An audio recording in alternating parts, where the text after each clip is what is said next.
Good evening. It is March 14th, and my name is Bianca.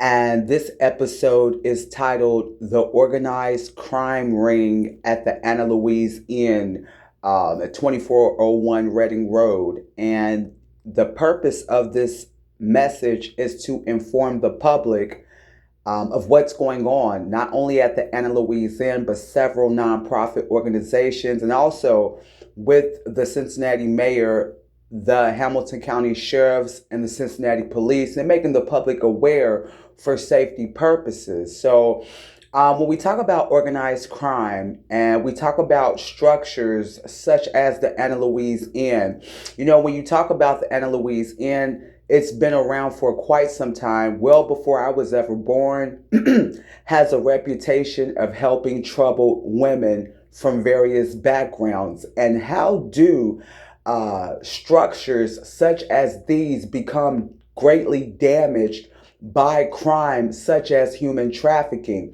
How, when you have people in leadership that have poor integrity, that's exactly how foundations, not only such as the Anna Louise organization, but the Gamble Nippert YMCA, become greatly damaged when you have poor leadership, such as Aftab Peruval, okay, and Jan Michelle Lemon Kearney. Very poor leadership, poor integrity, poor morals. And when you have poor morals, they go into your business practices. So, you know, and how does human trafficking tie into my situation at the Anna Louise Inn being a tenant? So, if you would like to, at your time, your leisure time, go back and listen to some of my other recordings about me and my child, how we started off at the Gamble Nippert YMCA in 2021, and how we were working out. And I put her in daycare, but we were amongst a ring of thieves, murderers, and criminals, and pedophiles, and all sorts of people, bank fraud, check fraud, forgery, scam artists. I didn't know we were amongst those people. Naturally, I would have never stayed there, and definitely not with my child. But somehow there are perpetrators, criminals that work there by the name of Zachary, Glenda Harris, Tyler Cook, Felicia, Tommy. They have a great deal to do with me and my daughter being human trafficked, out directly out of their gym. And the purpose behind it is because they worked with certain judges like Joshua Berkowitz. Zachary is very close ties with Aftab Peruval. They both graduated from the same college, not at the same time, UC, but those affiliations run deep with fraternities, Freemasons, etc., etc. So they stole some money from me. My family must have left me some money. They devised a plan to get rid of me and my daughter. So basically, a unalivement for hire. And then after they did it, they stole my identity. They went in front of fraudulent judges who were willing to go along with their scam. They collaborated with UC physicians, health mental physicians, to create false alibis and false statements. And they also worked through several other businesses to target, monitor, harass, exploit, abuse the people that they choose to target. And they mainly target single mothers with small children. We're talking about a pedophile ring, and we're talking about people at the Gamble Nippert YMCA that have close business ties with international cartel rings. So yes, I said international. So what's going on in America supersedes the boundaries of the territory of the American soil. The problem that we have going on in America and directly in Cincinnati, the tri-state area. So when we talk about organized crime, we're talking about crime that's in sync, crime that is structured, it's orchestrated purposefully, and with the intent to keep it under the radar. So when we talk about organized crime, different people, different players, different positions for different reasons. And what I know about the Anna Louise Inn, Beth, their residential manager for the female units, and also the Off the Streets program, I believe, and also Gordon Henry, their property director, and maintenance Evan. Okay. It started off with Evan, I believe. And what this character does, his name is Zachary. He graduated from UC of Science. When you see him, he looks like Mr. Where's Waldo. He wears dark glasses. He acts like he's withdrawn and shy. But what it is that this character works with several other employees, and they work with a band of rapists at the well, I want to choose my words carefully, but women, women and men, who, they grape women, rhyme with what the actual word is, trying to be censor wise here. But they do this to women and children, and they exploit, so they work with some type of cartel to install cameras. And the Cincinnati police make false police reports to justify putting surveillance in the homes of people that they target for people like Glenda Harris and Zach. So someone like these individuals, they go to the police, they make a false complaint. The bribed cop knows it's a lie. They put it on paperwork to justify illegal surveillance so they can make more black market money. So when we talk about the Anna Louise, when we talk about their employees, and like I said, I believe it first started with Evan. The reason why is because he's the first person that started attacking me and with his sexual harassment all the way back in the Off the Streets program.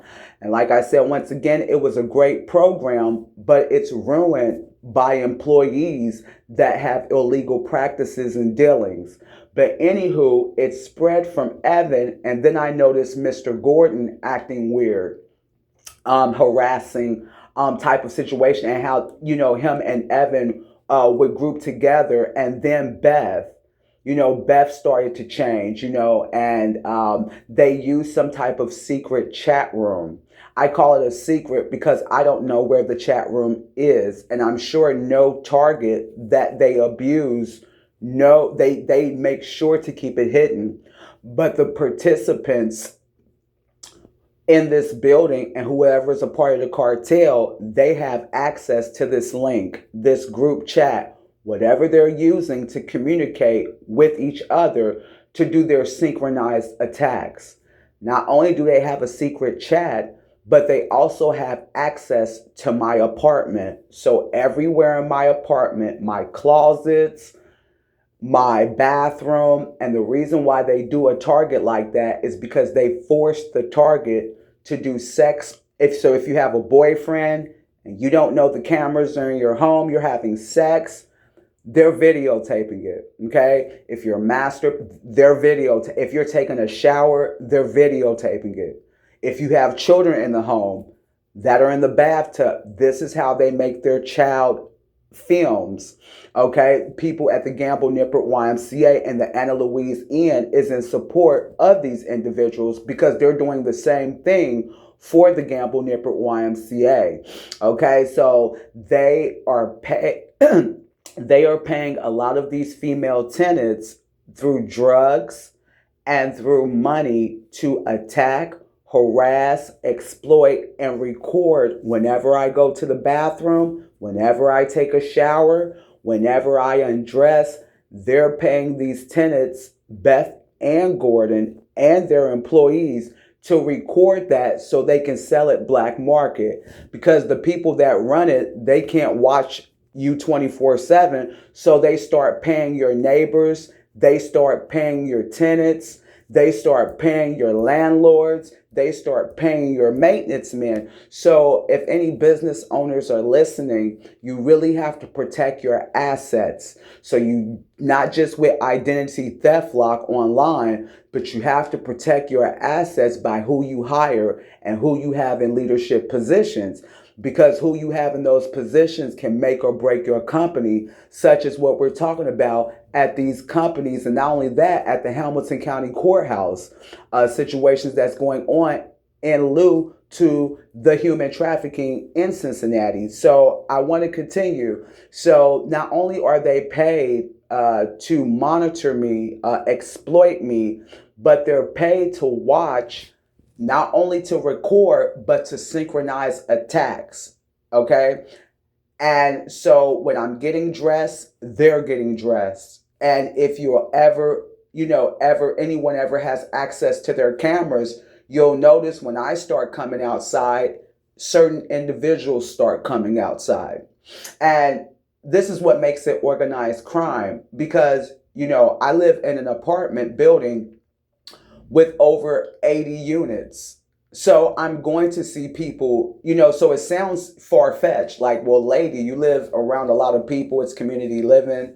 You're going to run it. No, but it's organized. What's going on is in sync. It's very strategic. It's very covert what they do. And the reason why they do it is because the human traffickers want it to where I'm never alone. So when I go to the store, it doesn't just stop at the Anna Louise Inn. Like I said, when I get on the elevator, one of their Anna, Barbara, Mary, one of their participants, they're hopping on the elevator with me. Tracy, certain individuals that are involved that I don't even know their name. I go out to the bus stop. Here they come. Okay, I go somewhere, I'm seeing them where I'm at. I'm like, well, how do you know where I'm at? Because they're watching my phone. They're watching, they have something on my car. This is how human traffickers run their business, and this is how they control their targets because they follow them wherever they go. So gang stalking is very real. It's a really popular culture right now. I would say right now, especially in Cincinnati. And this is one of the tools that human traffickers use to intimidate, to violate, and to unalive, and to falsely incarcerate female targets by doing like a hunt down. They start turning the people against you that live around you. They start paying them. They start asking your neighbors, what do they need? If they need food, if they need clothes, if they want a car, the cartel will buy them a car. They'll buy them this. They'll buy them a TV. And next thing you know, the tenants start to work for the cartel, the landlord, the manager, the employees. And before you know it, your company is in jeopardy, basically. And so I definitely want to bring this out.